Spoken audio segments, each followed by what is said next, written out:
Саламатсыздарбы? Бүгін бізде қонақта Қаныбек Осмоналиев, илимдер доктору, профессор, президентке қарашты тил жана тил саясаты бойынша улуттук комиссиянын төрагасы. Рахмат. Сизге вакыттап келгениңер үчүн. Жыл жаңы башталды. Кандай пландар болуп атат комиссияда, кандай жетишкендиктер жана эмне кыйынчылыктар бар? Айтып берсеңиз. Рахмат. Сиз мага абдан чоң мүмкүнчүлүк берип атасыз. Анткени жасаган иштерди өзү айтып туруш керек экен. Ошондой популярдуу телеканалдар аркылуу, мисалы үчүн 7 канал аркылуу. Мен президент мени 2022-жылы 10 майда дайындаган бул ишке. Мынакей бир жыл 8 ай, 9 ай болуп атат. Ошо президенттин мен алдыма койгон 3 маселе бар. Ошонун алкагында айтып берейин. Биринчи, ал киши баягы жаңы конституция кабыл алынбады 2020-жылы. Мен өзүм конституциялык кеңешменин мүчөсү болгом. Ошондо 13-чү беренеде конституцияда мамлекеттик тил болуп кыргыз тили эсептелет. Бирок кыргыз тили жөнүндөгү мамлекеттик мыйзам конституциялык макамдагы мыйзам болуш керек деп жазылган статустагы. Аны биз авторлордун бири мен өзүммүн да. Вот ошону талап кылды. Ошо бир жылдын ичинде, жарым жылдын ичинде ошол мыйзамды жогорку кеңештен өткөрүш керек.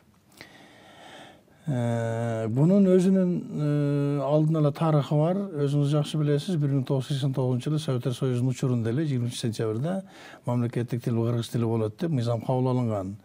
Тим эле окумуш резонанс болгон. Анда мен өзүм Эстонияда болчумун. Тарtu университетинде иштеп атканмын. Ошондо мени эстон досторум куттуктаган. Неизвестная республика, анда менде деле жүрөбүз. Вы взяли и, так сказать, декларировали на весь мир. Деп анткени биз Борбордук Азиядагы өлкөлөрдүн ичинде биринчи жолу ошол мыйзамды биз кабыл алганбыз. Өзбектер эмес, казактар эмес. Биз Грузин, Кавказ. Жок, мен Борбордук Азия социалисттик республикаларынын ичинен деп атам да. Абдан баа бериш керек. Ошол кездеги агаларыбызга, аталарыбызга, эжелерибизге, депутаттарга кабыл алынган. Абсамат Масалиевич өзү доклад жасап, мен эмгиче таң калам да. Москвада эле турчу эле ал киши.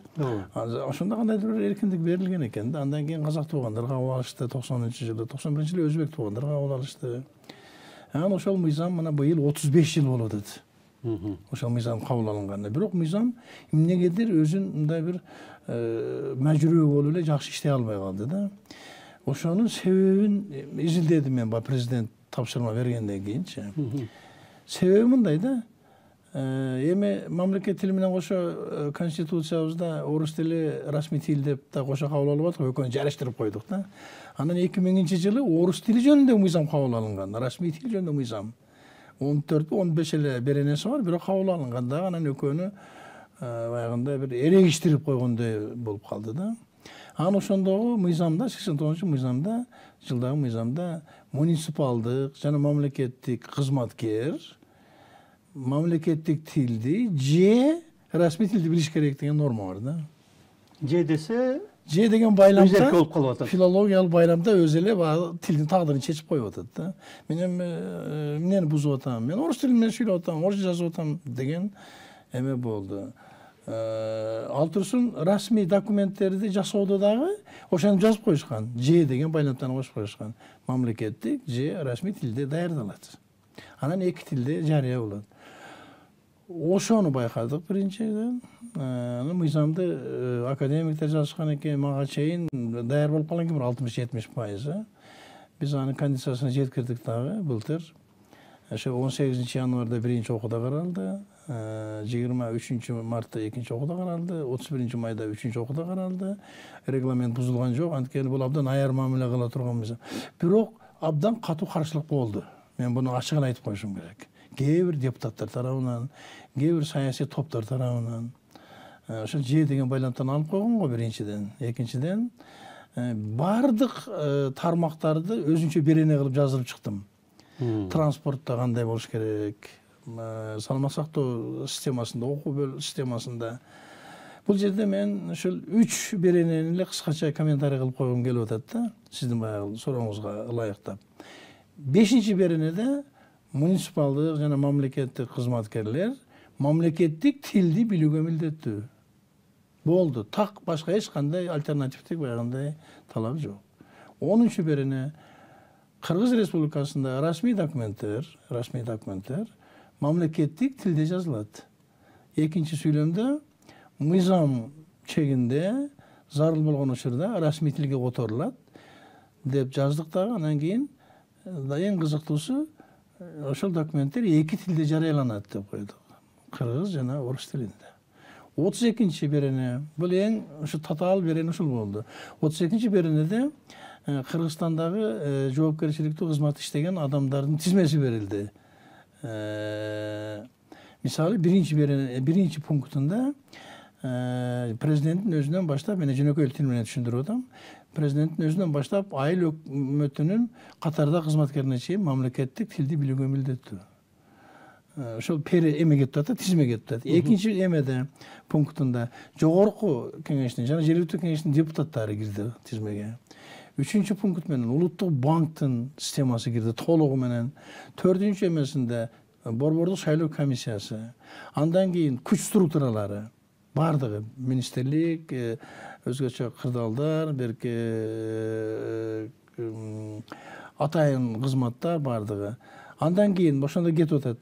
Соттор билиш керек милдеттүү түрдө, прокурорлор билиш керек, адвокаттар билиш керек, билим системасындагы жетекчилер, мектептин окуу бөлүмүнүн башчысынан баштап ректорго чейин.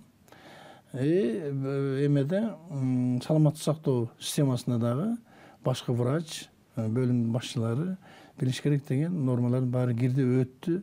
17 июлда президент кол койду. Мына бүгүнкү күндө 7-8 ай болуп атат, мыйзам иштеп атат.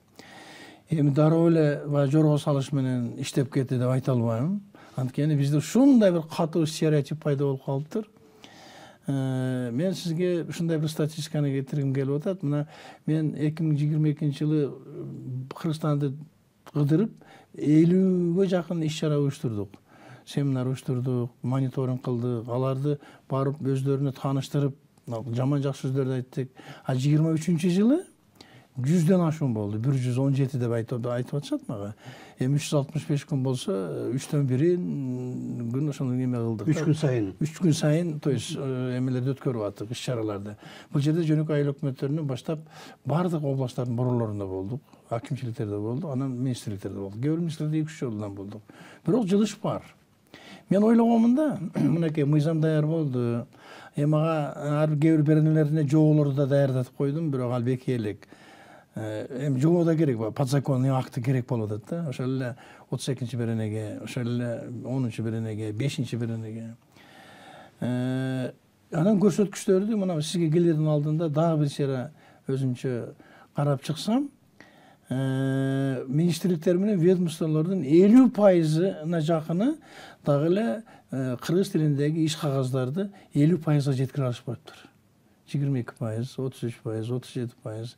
Билесиз, кайсы министрликтер? Коргоо министрлиги, өзгөчө кырдаалдар министрлиги, экономика министрлиги, санарип министрлиги, саламаттыкты сактоо министрлиги, биздин билим берүү министрлиги менен маданият министрлиги араңдан зорго 52-53%га чыгарышкан да. Биз мындай түшүнөбүз. Мисалы үчүн ошол бардык расмий документтерди биз 2 категорияга бөлүп ошонун көрсөткүчтөрүн чагылдырдык да. Эми министрликке түшкөн кагаздар сырттан, президенттин администрациясынан түшөт, жогорку кеңештен түшөт, жарандардан түшөт. Аларды чыгуу кагаздары деп, анан кийин кирүү кагаздары деп, анан министрликтин өзү чыгарган кагаздары чыгуу кагаздары. Кээ бир министрликтерде, мисалы үчүн, ошол эле экономика министрлигинде, айрыкча санарип министрлигинде кирүү кагаздарында кыргызчалан эмелери көп, өздөрүнүн чыгуу кагаздарында аз. Демек, будан мен математик катары кандай эме чыгарам, тыянак? Тогутпай атат да. Немеде айтышат, кайсы тилде бизге жазса, ошон үчүн биз жооп бериш керекпиз. Орус тилде келди, ошон үчүн орус тилине жооп берди деп. Андай- А бери тескери болот атпайбы? Андай документ жок, андай документ. Жокпу, ну. Жок.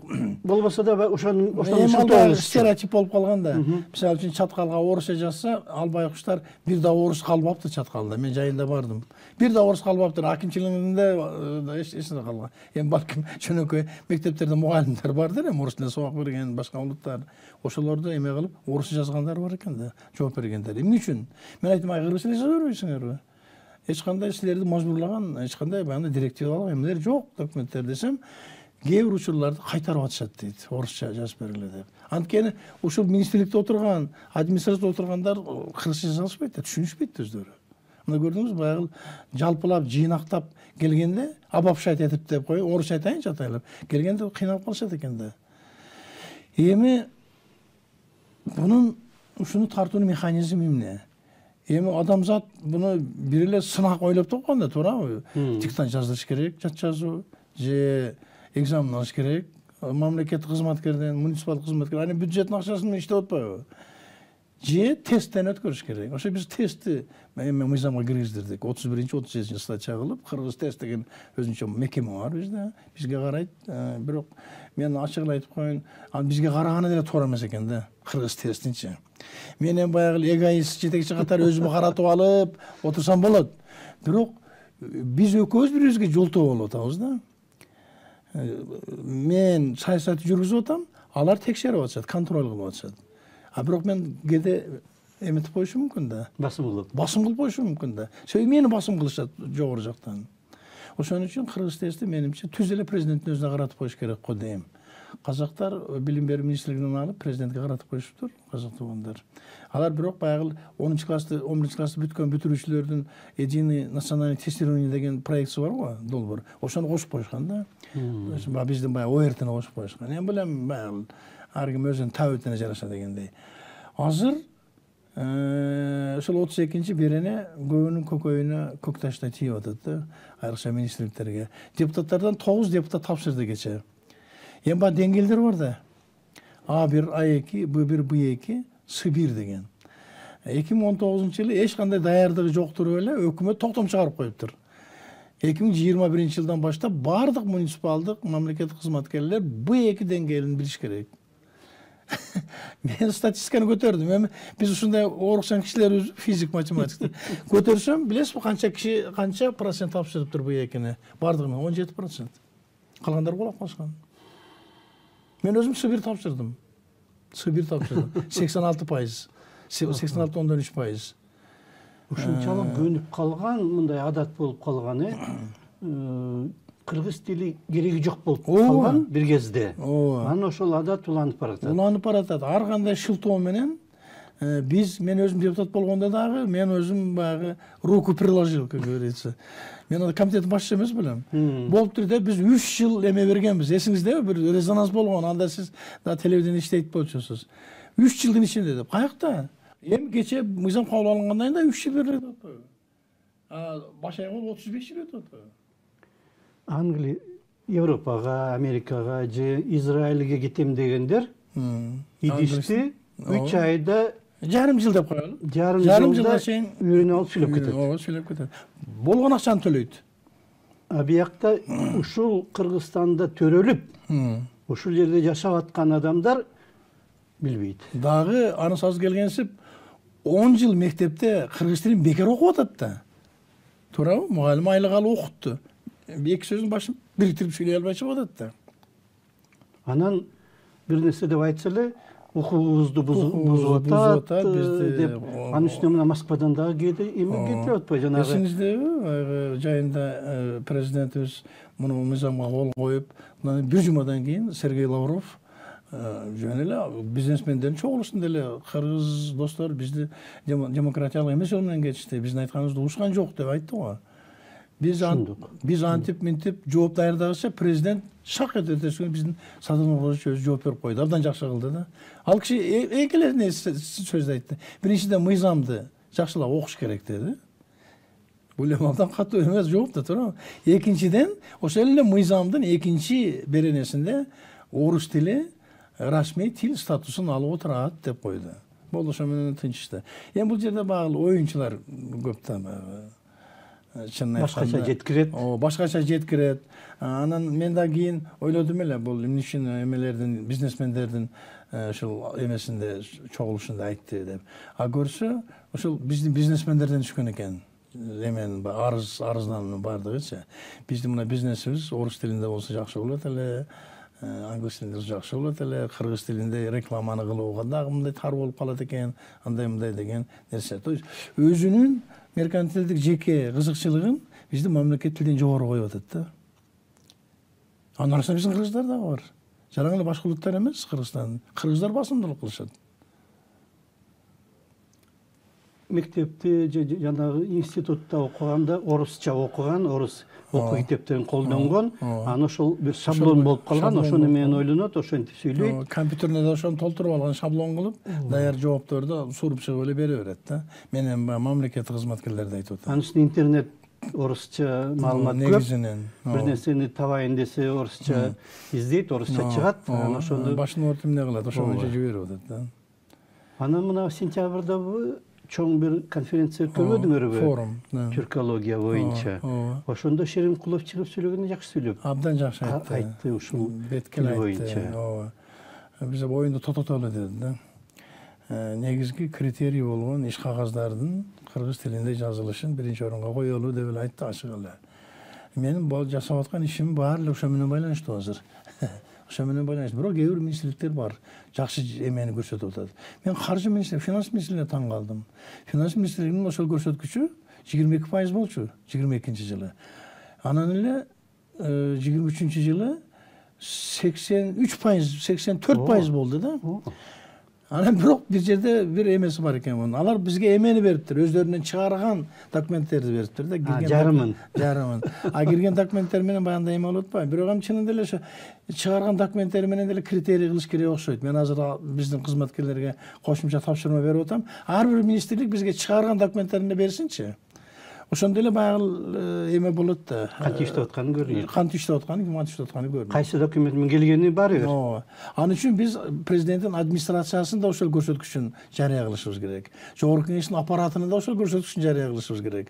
Жогорку соттун дагы ошол көрсөткүчтөрүн жарыя кылып турушубуз керек. Алар канча? Аз, 17-18%.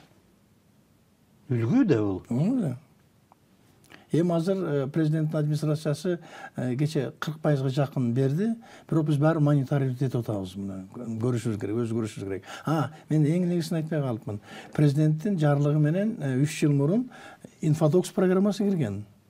Infocom деген ишкана ачылып, Infodux программасы автоматтык түрдө баардык иш кагаздардын эмесин кыргызча, орусча үлүштөрүн бизге берип турат.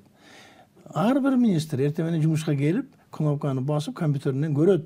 Өзүнүн министрлигинде кече кандай болду эле, бүгүн кандай болгон. Эми ошондой жасап жатышат да. Даяр нерсе менен шугулданбай, алектенбей жатышат да. Оонабастык, тоготпостук. Сиз айткандай көнүп калган да. Көнүп калган. Биздики убактыбыз бир 6-7-8 мүнөт калыптыр.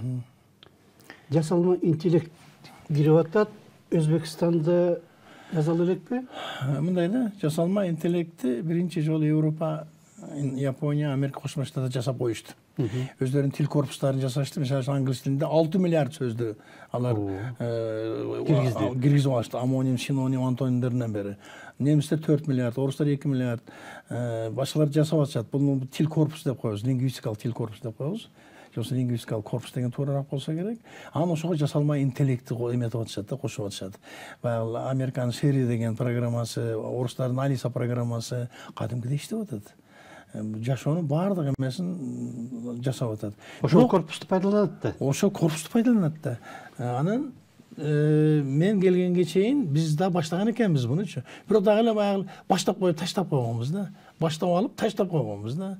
Азыр эми ошол программаны, бул мамлекеттик программа, 5 жылга мамлекеттик программа түзүлгөн, ошонун 2-3 пункту ошо жасалма интеллектке арналган да. Мен келип эле өзүмө жакын да. Ошодо жармашып жатып калдым. Азыр биз текстти үнгө айландырды жасадык. Үндү текстке айландыруу операциясын жасадык. Кыргызча. Семантикалык анализ, семантикалык анализ болуш керек да. Синтез анализин жасадык. 2-3 жолу презентация кылдык. Мына кече жакында эле Акылбек Үсөнбекович, министрлер кабинетinin başçısı, ошону жарыя кылбады.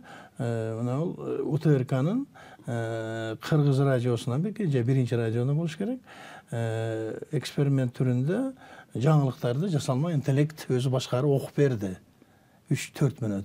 Kırgız tilinde. Кыргыз тилинде. Баягы үндүн тембри билинип турат. Бирок бул дагы эме болот да. Улам жаңы бийиктикке чыгабыз да. Мындайча айтканда биз Борбордук Азияда биринчи болуп ушул ишти жасадык. Kazaklar жаза элек. Жок, жасай элек. Өзбектер жасай элек. Биринчи булар бирок мындай да, булар байкап туруп, бизден алда коюп кетиши мүмкүн. Азыр мына 1 февралда Алматада эл аралык конференция уюштуруп атышат.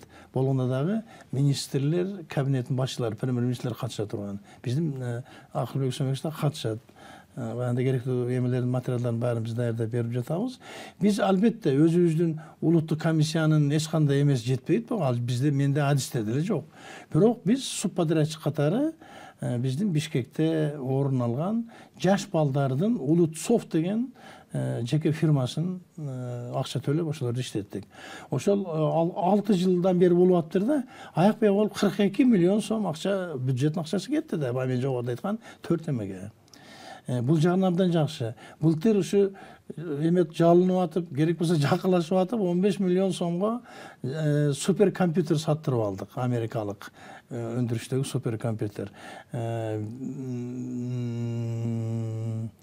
Анын ылдамдыгы абдан эле жогору.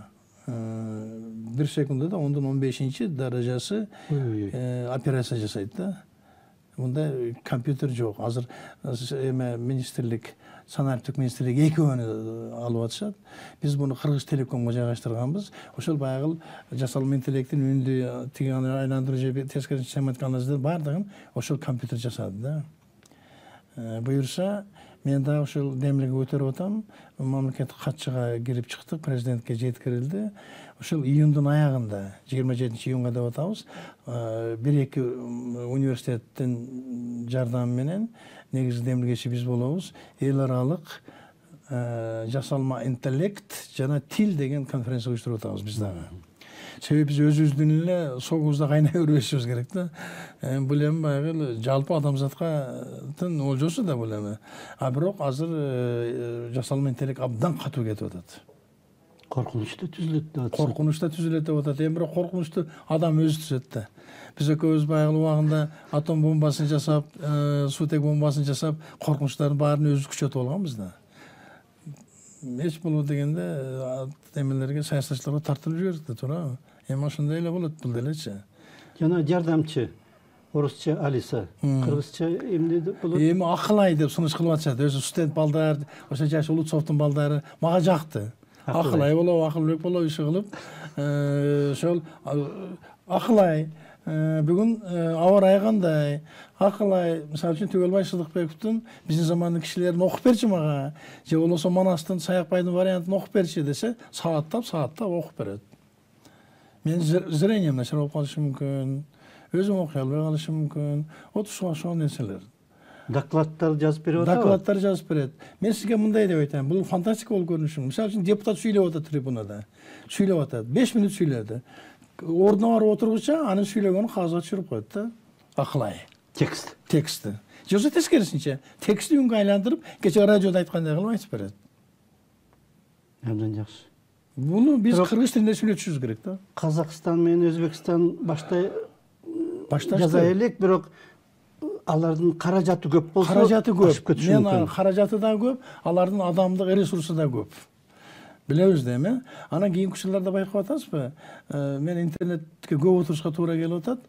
Ошо сиз туура айтып атасыз. Коркунучу бар деп айтпадыңызбы? Көп мамлекеттердин согуштук ведомстволору колго алып атат жасалма интеллектти. Дронду жөн эле баягы радио менен эле башкарып атпадык беле? Азыр жасалма интеллект башкарып коюшу мүмкүн да. Өзү таап, өзү бул бутага уруш керекпи же урбай эле койсо болобу дегенди өзү чечет. Өзү чечет. Болгондо дагы бир может быть бир жүздөгөн варианттарын сунуш кылышы мүмкүн да. Bizdeki 1-2 minut kaldı. Bir abdan kıska mындай негизгини эмнени айта аласыз? Menimçe biz Kırgızlar özümüzü mobilize etişimiz gerek. Özümüz ışıktandırışımız gerek. Jalkoluktu taşlaşımız gerek. Mektepti birinci orunga koyuşumuz gerek. Bala bakşanı, balabыздын tili Kırgız tilinde çıkış gerek. Oşun için animasiялык filmlerdi tartıp, mınaki 2 serial, birinci 7 seriya Kuzular, Sehirli Alem'de 16 seriya tarttık. Bizden OTRK'dan görsetildi, elterden görsetildi. Hem hazır anı elge tarqatı maksatında albatta bir smartfonlara girgizip atabız tirkeme katары anı hazır gerek bolsa koomduk transportlardan görsetip atabız hazır. Abdan жақсы. Бұл да жақсы емесін беріп атады. Ошон үчүн мен учурдан пайдаланып, биринчи кезекте ата-энелерге. Биз канча технологияны алдың, технологияларды колдонбой эле үйдөгү ата-эненин тарбиясынан болот. Кыргыз тилин, орус тилин, англис тилин үйрөнүү ден соолугу чың баланын колунан келет. Керектүү деңгээлде. Бирок алгы биринчи орунга албетте биз эне тилибизди коюшубуз керек. Тарбиялаш керек. Жаштар ал жөнүндө ойлонбой эле дайым ушундай дегендей муктаждык катары көрүш керек да. Рахмат. Рахмат сизге. Биздин убактыбызда бүтүп калды. Бизде конокто профессор Каныбек Осмоналиев болду. Президенттин алдындагы тил, мамлекеттик тил жана тил саясаты боюнча улуттук комиссиянын төрагасы. Ошондой. Абдан узун аты. Бирок туура айттымбы? Туура айттыңыз. Рахмат сизге. Рахмат. Саламат болуңуздар.